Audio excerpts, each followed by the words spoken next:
Hey everybody, this is Ted Check, recovering reporter. Kamala Harris has taken a lot of criticism over the course of her campaign for not sitting down with the media and taking questions. She's done a few interviews. Some of them have been softball, what many would call softball interviews. Yesterday she did one with Fox News. So, well, to be fair, she was kind of going into the belly of the beast, into the pit of vipers, as it were. And with Brett Baer, is it Bayer or Bayer?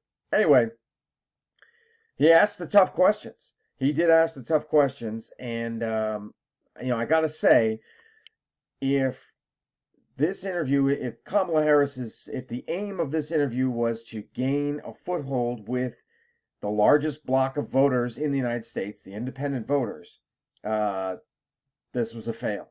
I don't think, from a public relations standpoint, I don't think that this accomplished that at all. And if anything, it caused her to go backwards. Some call it an unmitigated disaster. Some say she's done. I don't know if I go that far, but this did not help her in any way at all. Let's look at a couple of clips here. Talked about locking people up because they disagree with him. This is a democracy. And in a democracy, the president of the United States, in the United States of America, should be willing to be able to handle criticism without saying he'd lock people up for doing it. So people are saying she was screaming here. I don't know if it's screaming, or I think she was trying to come off as being tough.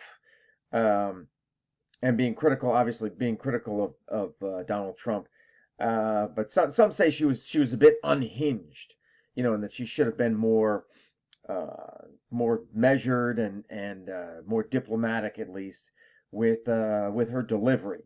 So you could make that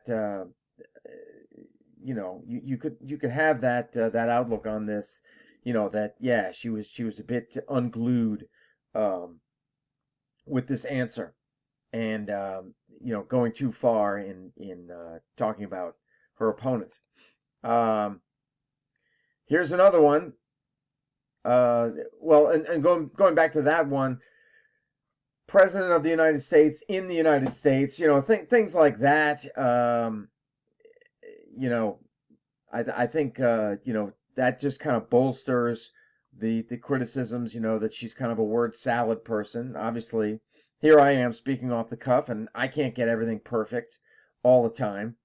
But we look to our leaders to be to be erudite, to be able to express themselves, in a certain way that that is professional and is, like I said before, measured. So it's possible she didn't connect on that point. But let's take a look at another one here. Frankly, exhausted of Brett. More than 70% of people tell the country is on the wrong track. They say the country is on the wrong track.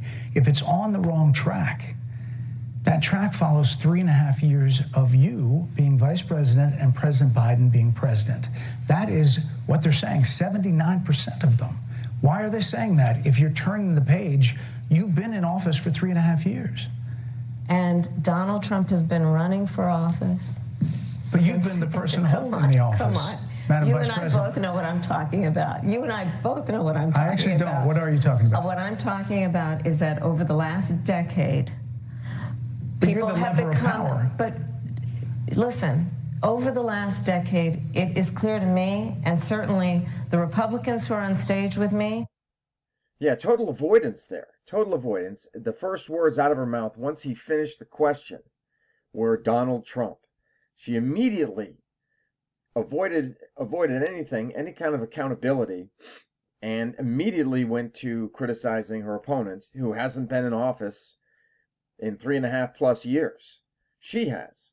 Yeah, that's rough, and I don't think that reflects well upon her, and I don't think that does any favors for her in influencing, like I said, the as far as I know, the biggest block of voters in this country, the independents, which they're the ones that sway the election. You've got the Democrats on one side, you got the Republicans on the other, but whoever can control or influence the independent voters and get them on the one side or the other, get them on your side, that's who's going to win.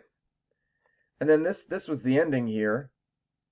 Madam Vice President, And they're giving me a hard rap Well, here. I thank you for the time. I thank you for the time. It's good to meet you. Thank you very much. Thank you. So he doesn't say who's giving him a hard rap, meaning, like, cut it right now. He doesn't say, but I think it came out later, or maybe he did say in an interview just after this interview, I think he did say that it was actually her people.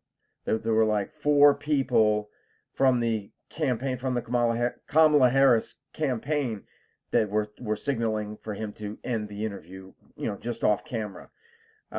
That's what I understand happened. I don't know. I can't say that for sure, 100%. But because like I said, it creates the question of, well, who's saying hard rap? Is it the Fox people, the Fox producers, or is it the Harris campaign? But so from what I understand, it was her people, and that they wanted it done because she had already dug herself a big hole, and they just wanted to prevent any further anything negative from coming out of this. I mean, it was just gaffe after gaffe after gaffe. So they wanted to they'd had enough. They threw in the towel, so to speak. I'm just trying to look at this as objectively as possible, and yeah, this was by all accounts, it was a disaster. A disaster. No, sorry.